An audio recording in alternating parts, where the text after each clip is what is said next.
Hello everyone, welcome to mind boosting classes. I am Anushree और आज की इस वीडियो में हम करने वाले हैं class 6 NCERT English a pact of the sun book का chapter 1 a tale of two birds के क्वेश्चन आंसर। अब देखिए, अगर आपने a tale of two birds की चैप्टर एक्सप्लेनेशन वीडियो नहीं देखी तो उसकी लिंक डिस्क्रिप्शन में आपको दे दूंगी। सबसे पहले आप वो वाली वीडियो जाकर देखिए जिससे आपको ये चैप्टर ईजिली समझ आ जाए और उसके बाद आप इस वीडियो को कंटिन्यू कर सकते हैं, क्योंकि आज के इस वीडियो में हम क्वेश्चन आंसर्स देखने वाले हैं। और आपकी जो बुक है अ पैक्ट विद द सन, उसका ये चैप्टर 1 है अ टेल ऑफ टू बर्ड्स। तो चलिए शुरू करते हैं। तो इसमें जो पहला क्वेश्चन आंसर है उसे देख लेते हैं, लेकिन उससे पहले अगर आपने अभी तक हमारे चैनल को सब्सक्राइब नहीं किया तो सब्सक्राइब कर दीजिए और बेल आइकन भी प्रेस कर दीजिए, जिससे आपको आगे आने वाले वीडियोस की नोटिफिकेशन समय पर मिलती रहे।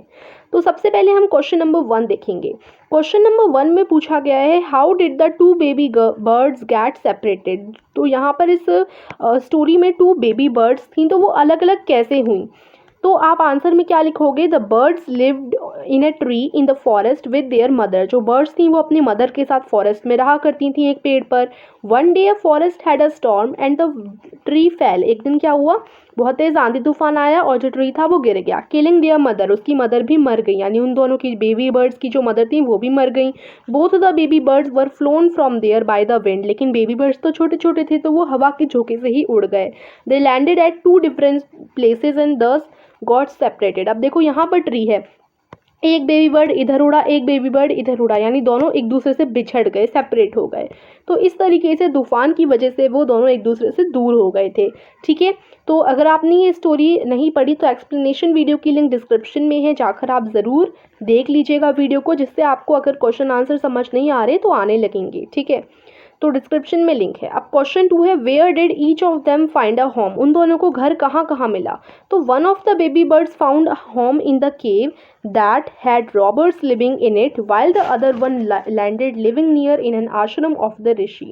Both these places were on opposite ends of the forest. तो ये आप आंसर लिखेंगे। इसमें क्या है कि जो पहली बेबी बर्ड थी उसे तो घर मिला एक गुफा में, यानी वो उड़कर एक गुफा में जाकर पहुंच गई और उस गुफा में रहते थे कई सारे चोर। ठीक है, और दूसरी जो बेबी बर्ड थी जो कि इस डायरेक्शन में गई थी, ठीक है, मतलब दोनों अपोजिट डायरेक्शन में गई थी। अब हम ये नहीं कह सकते कि किस डायरेक्शन में पहली गई थी और किस डायरेक्शन में दूसरी गई थी, यानी एक डायरेक्शन ऐसी थी जहाँ पर चोरों का घर था और उस चोरों के घर में एक चिड़िया चली गई थी उड़कर। उसके बाद दूसरी जो चिड़िया थी वो गई थी एक आश्रम के पास। आश्रम के पास वो पहुंच गई थी जो कि इस साइड था। ठीक है, मतलब दोनों ही अलग अलग साइड थे, एक फॉरेस्ट के इस एंड में था और एक दूसरा जो प्लेस था वो फॉरेस्ट के दूसरे एंड में था। ठीक है, एकदम अपोजिट डायरेक्शन में वो दोनों चली गई थी। तो पहली जो थी वो ऋषि के आश्रम में गई थी और दूसरी वाली जो है चोरों की गुफा में पहुंच गई थी। ठीक है, तो यही क्वेश्चन में आपसे पूछा गया है एंड ये आपका आंसर हो जाएगा। अब देख लेते हैं क्वेश्चन नंबर 3।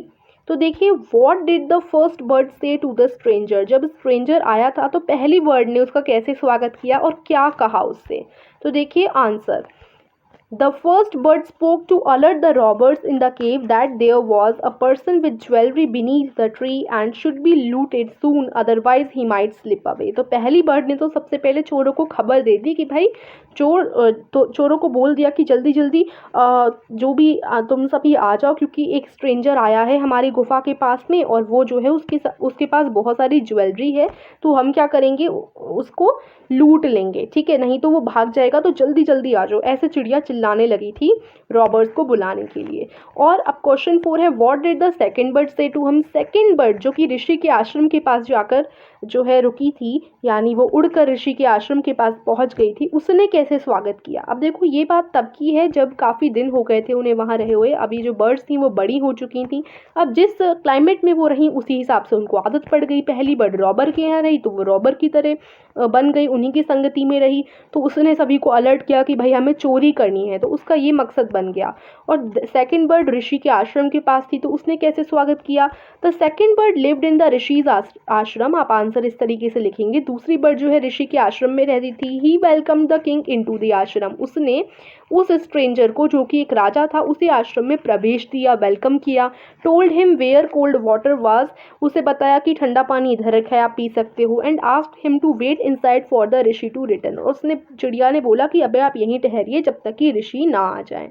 तो इस तरीके से देखो उसने कितना अच्छा व्यवहार किया, क्योंकि वो कहाँ पली बड़ी हुई थी, वो हुई थी ऋषि के पास, ठीक है, आश्रम के पास, वहां से उसे अच्छी संगति थी उसकी, इसी वजह से उसमें अच्छे यानी गुड मैनर्स भी आए, और इसी वजह से उसने इतनी अच्छी तरीके से ऋषि का किंग का जो स्ट्रेंजर आया था उसका स्वागत किया।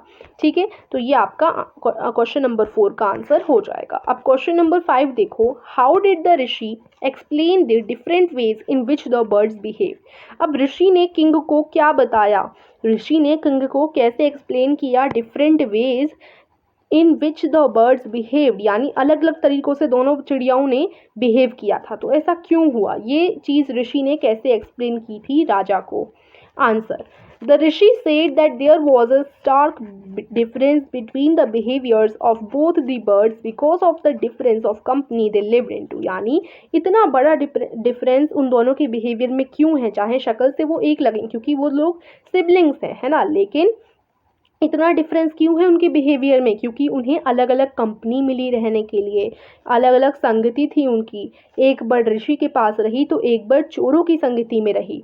The bird that has always, आगे पढ़ते हैं, the bird that has always here the talk of robbers imitated the words of the robbers, जिस चिड़िया ने चोरों की बातें सुनी उसने चोरों जैसा ही व्यवहार करना शुरू कर दिया और चोरों की बातों को ही वो बोलने लगती थी। On the other hand this bird has always here the talk of rishis repeated the words of the rishis, और दूसरी तरफ जो ऋषि के पास वाली बर्ड थी, जो ऋषि के पास आई थी, ऋषि के पास आकर उसने ऋषियों की ही बातें सुनी, इसलिए वो ऋषियों की ही बातों को अपने मन में बैठाने लगी, उन्हीं को दोहराने लगी और उसका बिहेवियर कैसा हो गया, अच्छा हो गया। तो देखो हमें पता भी नहीं चलता कि हम जिस संगति में रहते हैं हम वैसे बनते जाते हैं, है ना।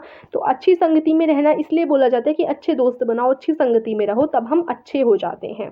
Question 6, which one of the following sums up the story best. अब यहाँ पर कुछ आपको स्टेटमेंट दी गई हैं, इनमें से कौन सी स्टेटमेंट जो है, कौन सी विच ऑफ द फॉलोइंग, इनमें से कौन सी सेंटेंस ऐसा है जो स्टोरी को एकदम अच्छी तरीके से रिप्रेजेंट कर रहा है।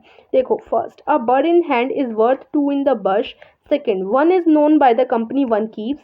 Third, a friend in need is a friend indeed. यानी क्या शिक्षा मिलती है इस स्टोरी से, हमें क्या पता चलता है, पूरा निचोड़ क्या है स्टोरी का, देखिए ये है कि one is known by the company one keeps, ये इसकी शिक्षा है, ये इसका मोरल है कि हम वैसे ही बन जाते हैं जैसी हमारी कंपनी होती है, संगति होती है। तो सेकंड वाली जो लाइन है ये बेस्ट जो है मैच कर रही है स्टोरी से। ठीक है, तो आप आंसर लिखोगे one is known by the company one keeps, ये आंसर आपका हो जाएगा। ठीक है, अगर आप चाहो एक्स्ट्रा लिखना चाहो तो ये चीज़ भी लिख सकते हो, नहीं तो ओनली सिंपल क्वेश्चन पूछा है कि इन तीनों में से कौन सी सेंटेंस सबसे ज़्यादा जो है बेस्ट है स्टोरी के लिए, तो वो सेकंड है। ठीक है, आप ओनली टिक लगा सकते हो और आंसर में इसको लिख सकते हो। और अगर आप थोड़ा एक्सप्लेन भी करना चाहो आंसर को, अगर आप आंसर को एक्सप्लेन करना चाहो तो आप ये जो पूरा बता रखा है इसको भी आंसर लिख सकते हो, इसको भी जोड़ सकते हो। This quotes sums the story is best is the best as it talks about the mental state of two birds born to the same parents but growing in different environment and eventually becoming totally different individuals। तो यहाँ story में यही बोला गया है कि एक mummy papa थे, उनके भाई बहन थे दोनों, यानी दोनों ही क्या थे, सिबलिंग्स थे, लेकिन अलग अलग इन्वायरमेंट में, अलग अलग संगति में वो रहे, इसलिए उनका वो अलग ही उनकी पहचान बनी, वो दोनों ही एकदम डिफरेंट वे में ग्रो हुए और डिफरेंट उनका बिहेवियर रहा।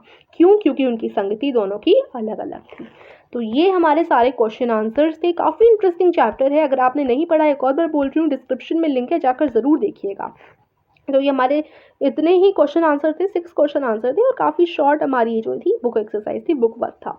तो आई होप आपको समझ आया होगा। So please like, share and subscribe. Thank you for watching.